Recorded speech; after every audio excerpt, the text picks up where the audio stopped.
Hi, my name is Anna. I'm 48 now.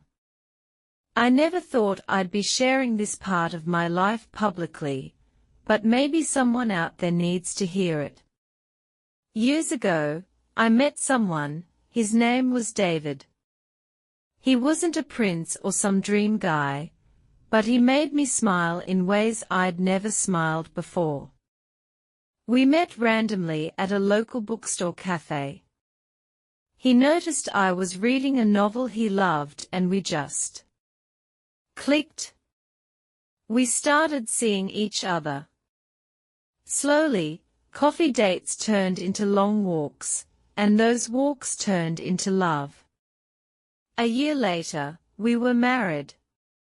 It was simple, no big wedding, no crowd. Just love. Pure and simple. Our first home wasn't big. We had second-hand furniture and leaky taps. But we had laughter, silly pillow fights, and cozy dinners. I worked at a flower shop. He taught at a local school. Life was slow, but it was beautiful.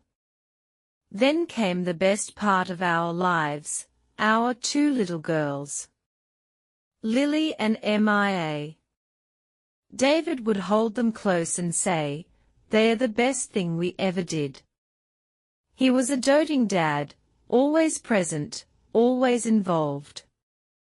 But life has a way of changing.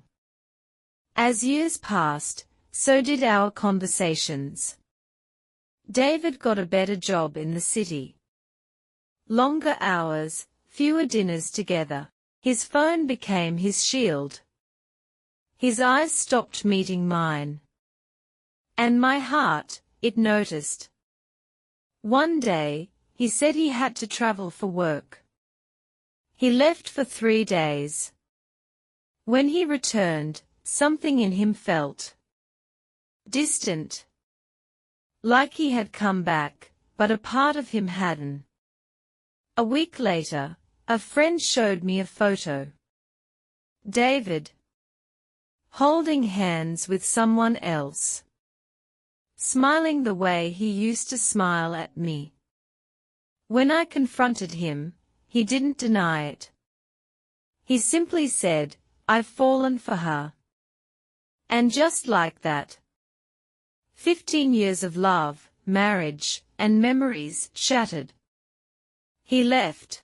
I was left picking up the pieces of my broken heart while raising 2 confused little girls. Nights were sleepless. Mornings felt pointless.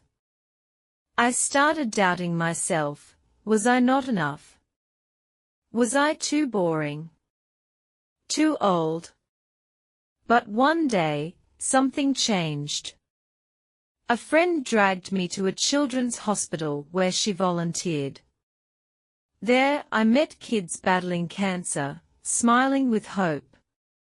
One little girl held my hand and said, "You smell like flowers." And in that moment, something inside me shifted. I started spending time there regularly. Painting with kids, reading them stories, braiding their hair. Their strength healed me. Their hope brought mine back. My daughters slowly saw their mother return, not just physically, but emotionally. We laughed again. We cooked together. We rebuilt our home, this time with more honesty and resilience. Years passed.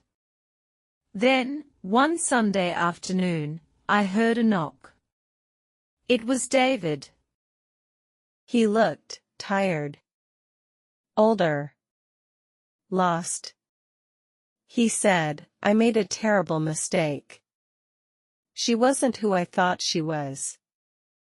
And now, I have no one." I stood there in silence. My heart raced. My past stood at my doorstep. And yet, I let him in.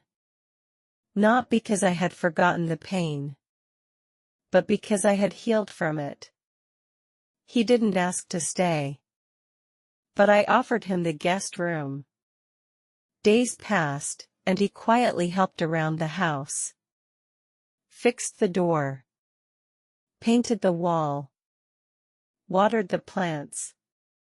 Never asked for forgiveness, just tried to be useful. My granddaughter visited one weekend. She ran to David and said, "Grandpa, come play." And I saw his eyes fill up.